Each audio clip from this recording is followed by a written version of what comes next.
नमस्कार, आप देख रहे हैं अपना उत्तर प्रदेश। मैं हूं आपके साथ सचिन चौहान। मुख्यमंत्री योगी आदित्यनाथ आज गोरखपुर महोत्सव के समापन समारोह में शामिल हुए, जहां पर उन्होंने कार्यक्रम को संबोधित किया। इस दौरान सीएम योगी ने कहा कि आज कलाकारों और होनहारों के लिए गोरखपुर महोत्सव का एक बड़ा मंच बन गया। साथ ही उन्होंने कहा कि आज उत्तर प्रदेश और गोरखपुर विकास की नई ऊंचाइयों को छू रहा है। आज गोरखपुर और उत्तर प्रदेश विकास की एक नई बुलंदियों को छू रहा है। देश आगे बढ़ रहा था, लेकिन गोरखपुर विकास की दौड़ में पीछे छूट चुका था। 2017 के पहले के गोरखपुर से आज के गोरखपुर की जब आप तुलना करते हैं, आपको जमीन आसमान का अंतर दिखाई देगा। एक गोरखपुर 2017 के पहले का था, उपेक्षित था, असुरक्षित था। जैसे प्रदेश भर में उपद्रव है, वैसे ही गोरखपुर में भी था। गुंडागिर्दी थी, गुंडा टैक्स था, विकास नहीं थे, बिजली नहीं थी, गंदगी थी और बीमारी अलग से थी। इंसेफ्लाइटिस की बीमारी थी। गंदगी रहेगी तो मच्छर होंगे। मच्छर और माफिया एक दूसरे के पूरक है। जब समाज जागरूक नहीं होता है स्वच्छता के प्रति और हर प्रकार की स्वच्छता के प्रति, यह गांव, कस्बा या शहर की स्वच्छता हो या फिर सामाजिक स्वच्छता, उसके दुष्परिणामों का भुक्तभोगी उसे स्वयं होना होता है। और एक गोरखपुर तो माफिया राज के लिए, माफियाओं के गुंडागिर्दी के लिए कुख्यात हो चुका था। लोग नाम नहीं लेना चाहते थे। प्रदेश की भी यही स्थिति थी। हर दूसरे तीसरे दिन एक दंगा होता था। अराजकता चरम पर थी। न व्यापारी सुरक्षित था, न बेटी सुरक्षित थी। हर व्यापारी, हर चिकित्सक, हर उद्यमी गुंडा टैक्स देने के लिए मजबूर था। विकास के कार्य ठप पड़े हुए थे। इंसेफ्लाइटिस से सैकड़ों मौतें हर वर्ष होती थी, कोई पुरसाहाल नहीं था। नौजवानों को प्लान करने के लिए मजबूर होना पड़ता था। लेकिन डबल इंजन की सरकार आदरणीय प्रधानमंत्री मोदी जी के मार्गदर्शन और नेतृत्व में इस गोरखपुर ही नहीं, पूर्वी उत्तर प्रदेश की कायाकल्प को लेकर के जिस अभियान के साथ आगे बढ़ी, आज उसके परिणाम हमें जमीनी धरातल पर देखने को मिलते हैं। उत्तर प्रदेश के अलग अलग जिलों में सिख समुदाय ने लोहड़ी के पर्व पर पूरे उत्साह और भाईचारे के साथ इसको सेलिब्रेट किया है। रायबरेली के गुरुद्वारे से लेकर बस्ती तक श्रद्धा परंपरा के बीच अग्नि प्रज्वलन हुआ। तिल, मूंगफली, रेवड़ी और गुड़ भी अर्पित किए हैं और सभी समुदाय के लोगों ने मिलजुल कर एक दूसरे को शुभकामनाएं दी हैं। सौहार्द और सामाजिक एकता का संदेश दिया। ये दो तस्वीरें आपके सामने, रायबरेली और बस्ती की तस्वीर देखिए किस तरह से मिलजुल कर यहां पर लोहड़ी के पर्व को मनाया जा रहा है।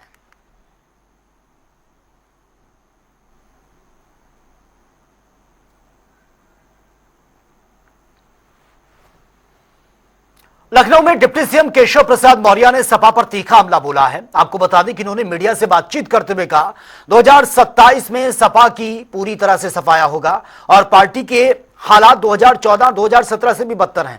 साथ ही उन्होंने यह भी कहा कि बिहार में हार के बाद अखिलेश यादव बौखला गए हैं। वहीं उन्होंने दावा किया कि उत्तर प्रदेश में तीसरी बार बीजेपी की सरकार बनने जा रही है। संकल्प है, एक ही लक्ष्य है, 2027 में समाजवादी पार्टी का टुकड़ा साफ करना है। उनकी हैसियत 2014 के लोकसभा चुनाव में जो थी, 2017 के विधानसभा जो चुनाव में थी, उससे भी खराब स्थिति 2027 में समाजवादी पार्टी की होने वाली। और श्री अखिलेश यादव जी बिहार चुनाव हारने के बाद बौखलाए हुए, घबराए हुए हैं और तीसरी बार उत्तर प्रदेश में भाजपा सरकार आने का उनके अंदर, उनकी पार्टी के सांसद विधायकों के अंदर, उनके कार्यकर्ताओं के अंदर अभी से खौफ है, क्योंकि सत्ता की बलाई अब मिलने वाली नहीं है और विकास का काम रुकने वाला नहीं। सर, ममता बनर्जी का आरोप लगा रही हैं। आज उन्होंने कहा कि 54 लाख वैलिड वोटर्स के नाम काटे गए हैं, जिसका आंकड़ा नहीं दिया जा रहा है। ये दुष्प्रचार करने वाले कांग्रेस एंड कंपनी, कांग्रेस हो, सपा हो, टीएमसी हो, डीएमके हो, ये दुष्प्रचार करते हैं। जिनका नाम कटा है, ड्राफ्ट सूची आने के बाद फॉर्म 6 भर के और अपने नाम जुड़वाने का मौका दिया जाता है, और यह चुनाव आयोग मौका दे रहा है। काम भी नहीं करोगे राजनीतिक दल के कार्यकर्ता की तरह, और संवैधानिक संस्थाओं पर आरोप लगाओगे, भाजपा सरकार पे आरोप लगाओगे। टीएमसी चूंकि पश्चिम बंगाल से जा रही है, वहाँ भाजपा आ रही है, इसके कारण ही बौखलाहट के कारण बयानबाजी की जा रही है। कांग्रेस नेता कह रहे हैं कि जिस तरीके से जो प्रभु श्री राम है उन्होंने भाजपा की सदस्यता ले रखी है, इसको किस तरीके से देखें। और सुम्बा बम जी जो है वो कह रहे हैं तेलंगाना के कांग्रेस एमएलसी हैं सर। अब जिनको भगवान श्री राम के बारे में कुछ मालूम नहीं, भगवान श्री राम लला के जन्मस्थान पर रामलला का भव्य मंदिर बन करके तैयार हो गया है। जो राम विरोधी है इस प्रकार के बयान देते रहेंगे। उनके बयान से राम भक्तों की राम भक्ति पर कोई प्रभाव नहीं पड़ने वाला, राष्ट्रभक्ति पर कोई प्रभाव नहीं पड़ने वाला, और राष्ट्र विकास के पथ पर सांस्कृतिक गौरव गरिमा के साथ आगे बढ़ता रहे। सर 2027 के चुनाव को लेकर पार्टी की क्या रणनीति है?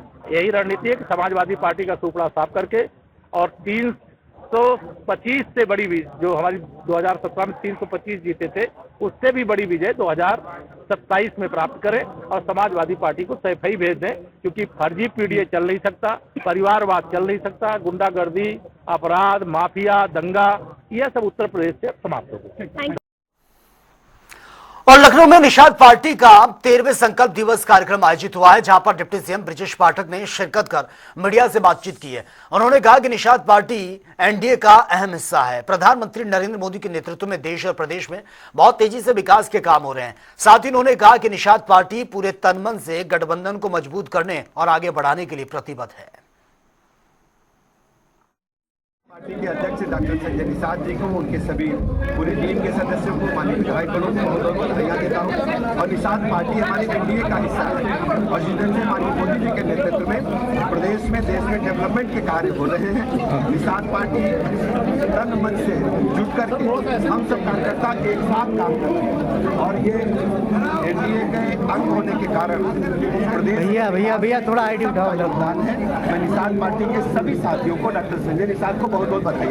सर एनडीए के कई सहयोगी दलों ने यहाँ पे बैठक की, कई लोग आए यहाँ पे, सब लोग, लेकिन सर ब्राह्मण कहीं ना कहीं बीजेपी से अभी रूस से जो अपने आपको हाशिए पे देख रहा है।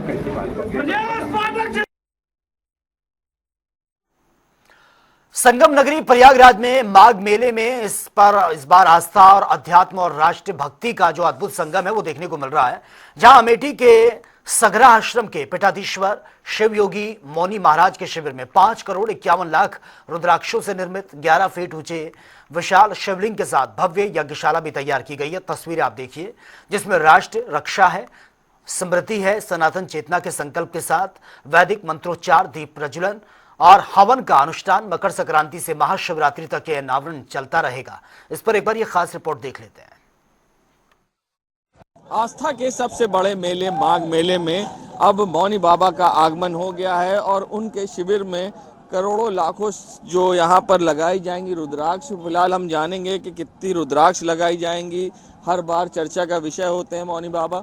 ये बताइए, महामाघ मेला इस बार मिनी कुंभ के तर्ज पे बनाया जा रहा है, आप कुंभ में भी आए थे, तो इस बार शिवलिंग कितनी जो बनेगी रुद्राक्ष की होगी, क्या खास होगा इस बार अलग से? सौराष्ट्रे सोमनाथम च श्रीशैले मल्लिकार्जुनम उज्जैन्यां महाकाल ममकारम ममलेश्वरम परिल्यां भैद्यनाथम च डाकिन्यां भीमशंकरम शीतवंदे रामेशम नागेशम दारुकावने वाराणस्यां विश्वेशम त्र्यंबकम गौतमीर्थे हिमालय केदारम विश्वालय एतानि ज्योतिर्लिंगानि सायं प्रातः पठेर्रा सप्त जन्मों कृतम पापम स्मरणेन विनश्यति। 12 ज्योतिर्लिंग पूरे देश में है, और यहाँ भी रुद्राक्ष ज्योतिर्लिंग बनाई जा रही है। 5 करोड़ 51 लाख रुद्राक्षों की भगवान मां त्रिवेणी की गोद में बनने वाली ये ज्योतिर्लिंग लौह के आकार में स्थापित हो चुकी है, क्योंकि लौह जो है काले रंग से रंगा गया है, जो आतंकवाद को रोकने के लिए। तंत्र शास्त्र हमारे यहाँ जो है वो आतंकवाद को रोकने की विधि बताता है, तो बांग्लादेशी हिंदुओं को बचाने के लिए और भारत में आतंकवाद के समूल विनाश के लिए प्रयोग किया गया है। इस बार यानी बांग्लादेश के हिंदुओं को बचाने के लिए खास पूजा अर्चना हो निश्चित रूप से हमारे आतंकवाद को रोकने और बांग्लादेशी हिंदुओं को बचाने के लिए एक लौह शिवलिंग का प्रयोग किया गया। उसकी अलग अलग स्थिति में है,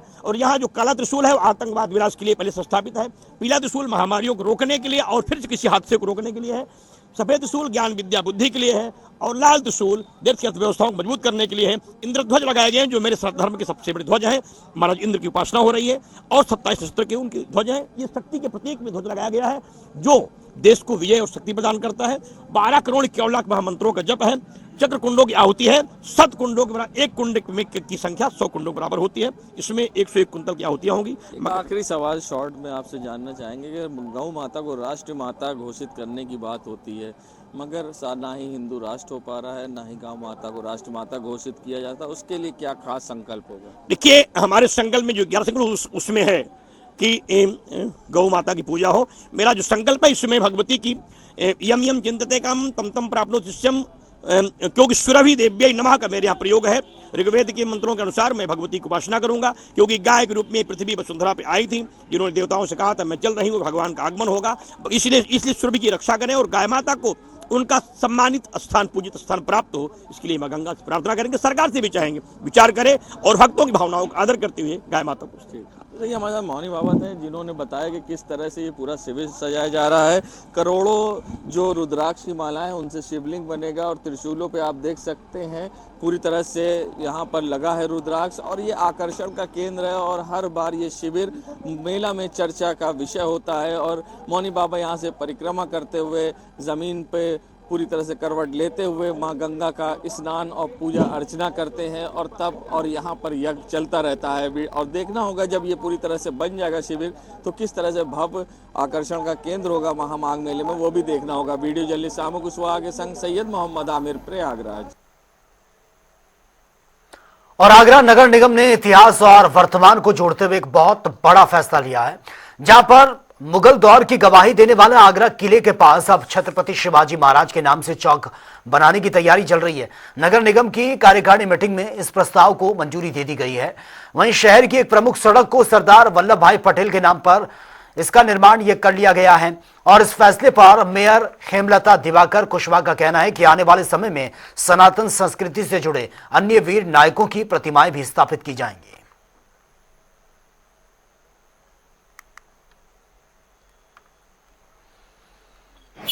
ये तो जनता की मांग है और हम लोग तो जनता की मांग को हमेशा सर्वोपरि रखते हैं। और अमित पटेल जी ने जो मुद्दा उठाया है और बहुत अच्छा है, शिवाजी चौक उसका नाम हम लोगों ने सर्वसहमति से पास कर दिया गया है। और इसके अलावा और कौन सी जगह का नाम चेंज किया गया? एक आपने देखा होगा कोठी मीना बाजार के पास लोह पुरुष सरदार वल्लभ भाई पटेल जी की एक बहुत बड़ी प्रतिमा वहाँ पर लगी हुई है, तो उस चौक को वहाँ से लेकर और एक लंबा 2 किलोमीटर का रास्ता है उसको सरदार वल्लभ भाई पटेल मार्ग का नाम का प्रस्ताव आया था, तो जिसको हम लोगों ने सर्वसहमति से पास कर दिया गया। जब भी नाम बदलने की ऐसी कवायद होती है, विपक्ष के जो पार्षद हैं या विपक्ष के जो नेता है वो सवाल उठाते हैं कि नाम बदलने के पीछे विकास कहीं न कहीं छिप रहा है, नाम तो बदल एक राजनीति है। देखिए, मैं आपको बता दूं, ये बनाया हुआ इतिहास जो पहले से आ रहा है वो मेरा नहीं है, मेरा बनाया हुआ नहीं है। जो मूर्तियां पहले से लगी हुई हैं वो मैंने नहीं लगाई हैं। अभी जो मूर्तियां लगने वाली हैं मैं उनके बारे में भी बता देती हूँ आपको। हमारे महाराजा सूरजमल जी की मूर्ति लगेगी अभी। हमारे वीर जो हमारे गोखला जाट हैं जिन्होंने सत्य सनातन के लिए लड़ाई करी थी और अपने गले को कटवा दिया था, उनकी मूर्ति अब मैं आपको बता दूं, अब मीडिया अगर मुझसे पूछ ही रही है तो अभी सुनारी एक चौराहा है हमारा, वहां पर वीर गोखला जाट जो जब जिस समय आगरा में एंट्री की थी उन्होंने तो वहां पर एक विश्राम भी किया था वहां पर, तो वहां पर उनका एक बड़ा चौक वहां पर बनने वाला है होली तक शायद। और कानपुर देहात में कथित अवैध चर्चों और धर्मांतरण के आरोपों को लेकर बजरंग दल ने कलेक्ट्रेट की चौखट पर जोरदार प्रदर्शन किया, जहां पर मुख्यमंत्री के नाम ज्ञापन सौंपते हुए सख्ती से कार्रवाई की मांग उठाई है। कार्यकर्ताओं का दरअसल आरोप है कि जिले में बिना परमिशन के प्रार्थना सभाओं के जरिए धर्म परिवर्तन यहां पर करवाया जा रहा है, जिस पर प्रशासनिक कार्रवाई ना होने से जो आक्रोश है वो लगातार बढ़ता जा रहा है। तस्वीरें आप देखिए। हम लोगों की मांगे ईसाई मिशनरी द्वारा जो कानपुर देहात जनपद में बार बार धर्मांतरण का काम किया जा रहा है, हम लोगों के पूर्व में भी हम लोग कई बार शिकायत कर चुके हैं। शहजादपुर में जब अवैध रूप से बन रही चर्च का निर्माण ध्वस्त किया गया, हम लोगों ने तब भी ज्ञापन दिया था कि कम से कम जिले में 30 से 35 चर्चें अवैध रूप से बनी हुई हैं। बावजूद उसके अभी तक कोई कार्रवाई नहीं हुई। जिला पुलिस का बहुत बहुत धन्यवाद, जिसने अभी हाल फिलहाल में एक अच्छी कार्रवाई की है, लेकिन ये पूर्णतया नहीं है। अभी भी जिले में जगह जगह जाकर बाहर से लोग आकर लोगों को प्रलोभन देकर धर्मांतरित करने का काम कर रहे हैं। हम लोगों ने आज प्रमुख मांगे वही की हैं कि जो लोग धर्मांतरण करने का काम कर रहे हैं उनके ऊपर सख्त कार्रवाई की जाए, जो अवैध रूप से चर्च हैं उनको चिन्हित कर ध्वस्त किया जाए, और जो लोग धर्मांतरित हो चुके हैं उनको एक विशेष वर्ग की वजह से मिलने वाली सुविधाओं को बंद किया जाए, क्योंकि धर्मांतरित होने वाले विशेष वर्ग से बहुतायत में संख्या में लोग हैं। उन लोगों को चिन्हित करके ईसाई घोषित किया जाए और जो जात विशेष के कारण उनको जो सुविधाएं मिल रही हैं वो सभी उनकी निरस्त की। और सुल्तानपुर में माघ मेले के दौरान प्रयागराज से अयोध्या मंडल की ओर उमड़ रही श्रद्धालुओं की भीड़ को देखते हुए प्रशासन पूरी तरह से अलर्ट है। सुल्तानपुर में अयोध्या मंडल के आईजी प्रवीण कुमार ने सड़क सुरक्षा कानून व्यवस्था से जुड़ी तैयारियों की समीक्षा करते हुए कहा कि किसी भी चुनौती से निपटने के लिए व्यापक इंतजाम किए गए हैं। देखिए, माघ मेला चल रहा है, इसके परिप्रेक्ष्य में प्रयागराज से काफी श्रद्धालु आते हैं। सड़क सुरक्षा को लेकर के, आगे आने वाले कानून व्यवस्था की चुनौतियों को लेकर के त्वरित अभियोजन, जो भी हमारे केसेस में जहाँ पे चाहे वो सिविल मैटर्स के हों चाहे वो फौजदारी, सभी में कैसे प्रभावी तरीके से हो सकता है, इस पर विचार विमर्श किया गया और बेहतर तरीके से कार्य निष्पादन हो, इसके लिए हम लोगों ने अपनी रणनीति फिर से इसमें और क्या नया निर्देश दिए गए हैं माघ मेले को लेकर? देखिए, पहली चीज ये कि सड़क सुरक्षा को लेकर के लोग हम प्रॉपर तैयारी रखें, रोड इंजीनियरिंग से लेकर के खासतौर से कोई नशे की स्थिति में ड्राइवर गाड़ी न चला सके। अक्सर ये भी देखा गया है कि गन्ने के ट्रकों पर या गन्ने के जो ट्रैक्टर चलते हैं उनके पीछे रिफ्लेक्टर्स नहीं रहते, तो उसको भी हम लोग 100% सुनिश्चित करा रहे हैं जिससे कोहरे इत्यादि में कोई ऐसी स्थिति ना सके। कहीं कोई वाहन खराब इत्यादि होने की दशा में कहीं किनारे पर खड़ा है और जो सारी एजेंसी से बात की गई है कि पेट्रोलिंग दुरुस्त रखी जाए जिससे खड़े वाहनों में टक्कर के कारण कोई हादसा ना हो सके। उद्देश्य और लक्ष्य यही है कि इस पूरे माह में हम सड़क सुरक्षा में अपना बेहतर योगदान दे सकें और साथ साथ अपराध नियंत्रण में जीरो टॉलरेंस की जो नीति है उस पर और अच्छी प्रभावी तरीके। देखिए, इटर्नल विजिलेंस हम लोग हर जगह रखते हैं, शाश्वत सावधानी पुलिस के ये बुनियादी चीजें, चाहे वो किराएदारों का सत्यापन हो, चाहे वो हमारे जितने भी आसपास, क्योंकि अयोध्या जी के आसपास के जो भी क्षेत्र है वहां पर हम सुरक्षा को लेकर के सतर्कता रखते हैं और उसको लिए आवश्यक व्यवस्थाएं की। कानून व्यवस्था के लिए हम लोग लगातार, आप देख रहे हैं, जीरो टॉलरेंस, आपने हाल ही में कुछ परिणाम भी देखे हैं और बहुत अच्छी तरीके से हम लोग अभी भी आश्वस्त हैं और कि हम और सख्ती से जो कानून को किसी भी तरीके से हाथ में लेने की चीज। तो चलिए आगे बढ़ते हैं बड़ी खबर के साथ। और कानपुर देहात से बड़ी खबर सामने आ रही है। दिशा की मीटिंग में जमकर बवाल हुआ, इसके बाद प्रशासन का बड़ा फैसला भी सामने आया।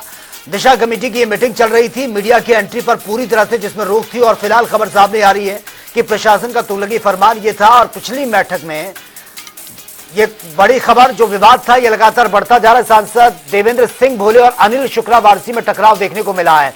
सदस्य चयन को लेकर अनिल शुक्ला वारसी ने इस बार विरोध भी जताया। इस बार मीडिया कर्मियों को अंदर जाने से रोका गया है। तो फिलहाल ये बड़ी खबर से आपको अपडेट करा रहे हैं।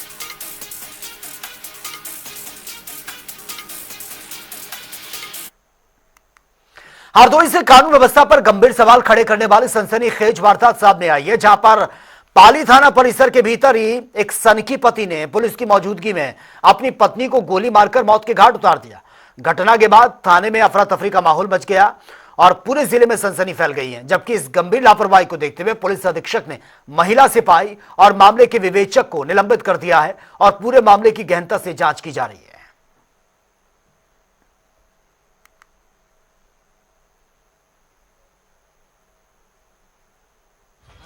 कि पाली थाना के ऊपर दिनांक 8 जनवरी को एक मुकदमा क्राइम संख्या 7/26 दर्ज किया गया था, जिसमें वादी अनूप उनके द्वारा तहरीर दी गई थी कि उनकी पत्नी सोनी, जिनकी उम्र करीब 30 वर्ष है, किसी व्यक्ति के साथ चली गई है।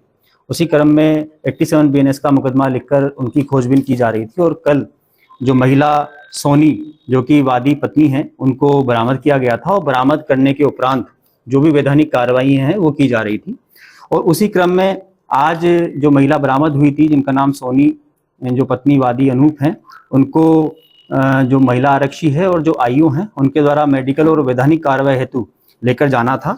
उससे पहले जो थाना मैस है उसके निकट में जो महिला के पति और वादी मुकदमा है अनूप, उनके घर वालों में जो महिला उनकी पत्नी है, उनकी सिस्टर, साथ ही साथ इनके छोटे भाई, इनका लड़का और एक अन्य जो उनके मौसा लगते हैं, वो मिलने आए थे उनसे और वो चाह भी रहे थे कि उनको समझाकर घर लेके जाया जाए। उसी दौरान, बातचीत के दौरान मेस के निकट में जो वादी मुकदमा अनूप है और महिला के पति हैं, उनके द्वारा महिला के ऊपर पीठ पर अवैध शस्त्र से फायर किया गया। त्वरित कार्रवाई करते हुए तुरंत से महिला को यहाँ से अस्पताल भेजा गया और शाहबाद से CSC से वहाँ पे उनको डिस्ट्रिक्ट हॉस्पिटल भेजा गया। दौरान इलाज उनकी वहाँ पे मृत्यु हो गई है। जो महिला का पति है अनूप, उनको मौके से ही गिरफ्तार कर लिया गया है और अवैध शस्त्र को बरामद कर लिया गया है। साथ ही साथ इसके अंदर जो लापरवाही महिला आरक्षी संजना राजपूत और जो आईओ हैं इस मुकदमे के, विक्रांत चौधरी, उनके द्वारा जो लापरवाही की गई है, उस क्रम में उन दोनों को सस्पेंड कर दिया गया है। साथ ही साथ इस पूरे घटनाक्रम की जांच के लिए एडिशनल SP पश्चिमी हैं, उनको जांच दी गई है। अगर इसमें अन्य किसी की भी लापरवाही सामने आती है तो उसमें भी विभागीय कार्रवाई की जाएगी। तो चलिए बात होगी तमाम खबरों की ताबड़तोड़ अंदाज में। लखीमपुर खीरी में दबंग से परेशान युवक ने डायल 112 पर दी है आत्मदाह की धमकी। थाने गेट पर जहर खाने का दावा, हालत नाजुक है, ऑडियो वायरल। भदोई में JDU के प्रदेश उपाध्यक्ष शालिनी सिंह पटेल ने पीड़ित परिवारों से मुलाकात की है। प्रशासन पर तानाशाही, फर्जी मुकदमों के आरोप, न्याय का दिलाया भरोसा। अलीगढ़ पुलिस की बड़ी लापरवाही, नाम पिता समान होने पर निर्दोष युवक को जेल भेजा है। 3 दिन बाद गलती उजागर, शिकायत न करने का दबाव। कुशीनगर में अलाव प्राप्त समय महिला की साड़ी में आग लग गई, इलाज के दौरान मौत। CCTV वीडियो सामने आया, जांच जारी। भदोई में कानून व्यवस्था मजबूत करने को सीमावर्ती इलाके में 6 नई पुलिस चौकियां स्थापित, प्रभारी तैनात, गश्त और त्वरित कार्रवाई होगी आसान। अलीगढ़ में अंतर्राज्यीय सेक्स रैकेट का भंडाफोड़, यूपी, दिल्ली और झारखंड की महिलाएं शामिल। होटल से 17 गिरफ्तार, लैपटॉप, अश्लील सामग्री बरामद। अमेठी में कोटेदार के खिलाफ भड़का आक्रोश, लाभार्थियों का तहसील में प्रदर्शन। अंगूठा लगवाकर राशन न देने और घटतौली के भी गंभीर आरोप हैं। फतेहपुर में खागा में सड़क हादसे के बाद प्रशासन सख्त, बुलडोजर से हटा दिया गया अस्थायी अतिक्रमण, दुकानदारों में हड़कंप। ललितपुर में LUCC चिटफंड ठगी का जिन एक बार फिर से बाहर।